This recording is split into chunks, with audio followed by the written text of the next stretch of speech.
Corduroy by Don Freeman.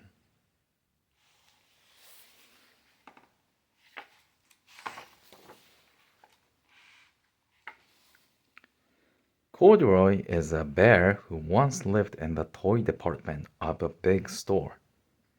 Day after day, he waited with all the other animals and dolls for somebody to come along and take him home.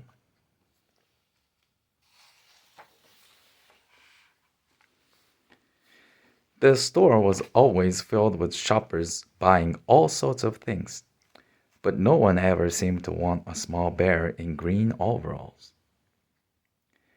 Then one morning, a little girl stopped and looked straight into Corduroy's bright eyes. "Oh, Mommy," she said, "look, there's the very bear I've always wanted." "Not today, dear," her mother sighed. "I've spent too much already. Besides, he doesn't look new. He lost the button to one of his shoulder straps."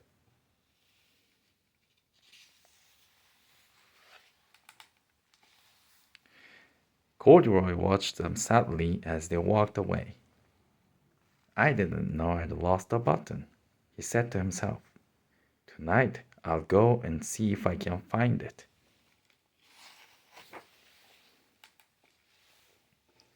Late that evening, when all the shoppers had gone and the doors were shut and locked, Corduroy climbed carefully down from his shelf and began searching everywhere on the floor for his lost button.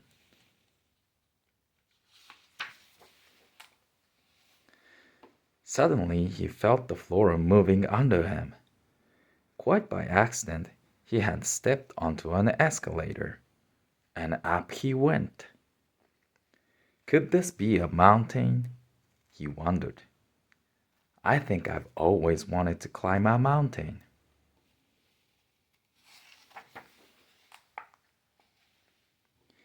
He stepped off the escalator as he reached the next floor, and there, before his eyes, was a most amazing sight. Tables and chairs and lamps and sofas, and rows of beds. "This must be a palace," Corduroy gasped. "I guess I've always wanted to live in a palace."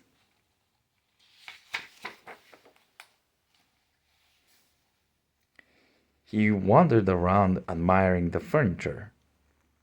"This must be a bed," he said.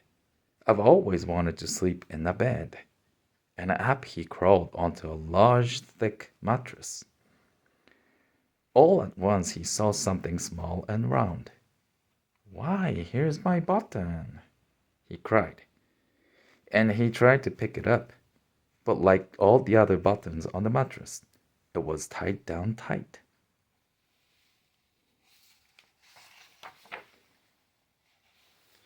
He yanked and pulled with both paws until pop! Off came the button, and off the mattress Corduroy toppled. Bang into a tall floral lamp. Over it fell with a crash.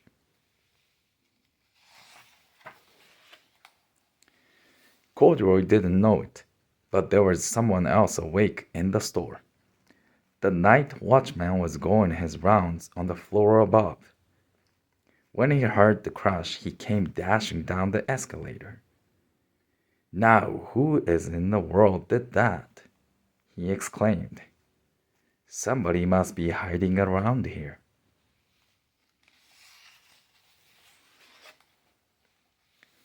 He flashed his light under and over sofas and beds until he came to the biggest bed of all.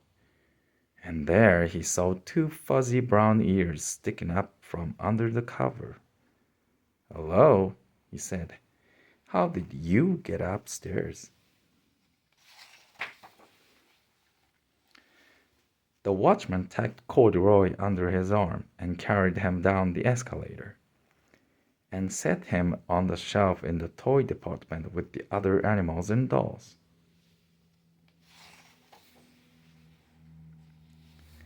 Corduroy was just waking up when the first customer came into the store in the morning. And there, looking at him, with a wide, warm smile. It was the same little girl he'd seen only the day before. "I'm Lisa," she said, "and you're going to be my very own bear. Last night I counted what I've saved in my piggy bank, and my mother said I could bring you home."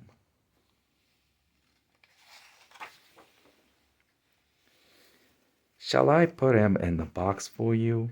the saleslady asked. "Oh, no, thank you," Lisa answered, and she carried Corduroy home in her arms. She ran all the way up 4 flights of stairs into her family's apartment and straight to her own room.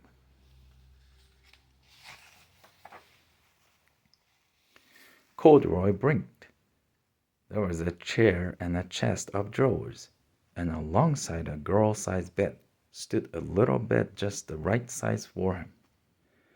The room was small, nothing like that enormous palace in the department store. "This must be home," he said. "I know I've always wanted a home." Lisa sat down with Corduroy on her lap and began to sew a button on his overalls. "I like you the way you are," she said, "but you will be more comfortable with the shoulder straps fastened."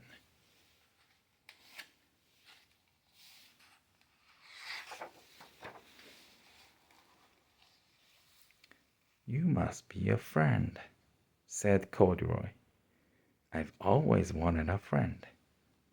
"Me too," said Lisa, and gave him a big hug.